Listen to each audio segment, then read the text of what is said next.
63e jour de ma quête pour trouver le Wandwich et aujourd'hui je vais enfin tester le Kashir Harissa parce que ce cher Riyad95 me le demande depuis le premier jour.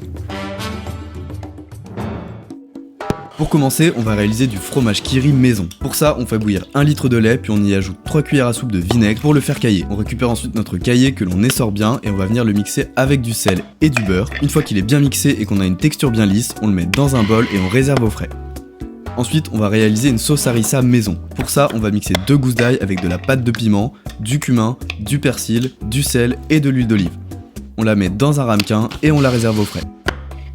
On passe à la préparation du kashir. On va d'abord torréfier dans de l'huile d'olive du paprika, du cumin, de l'ail en poudre, un demi-cube de bouillon de volaille et du persil et on les réserve. Ensuite on va prendre un filet de poulet que je suis allé chercher dans une boucherie halal pour jouer le jeu jusqu'au bout, on le coupe en morceaux, puis on va mixer 2 œufs avec 50 g de semoule fine, on y ajoute nos morceaux de poulet, notre pâte d'épices, une cuillère d'harissa, du sel et du poivre, on étale le tout sur du film étirable, on dispose quelques olives et on roule bien serré.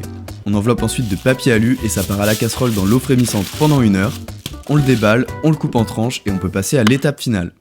On prend une baguette tradition, on la coupe en 2 mais pas entièrement, on étale notre kiri maison des 2 côtés ainsi qu'une cuillère de notre harissa maison, on dispose ensuite nos tranches de kashir et c'est prêt.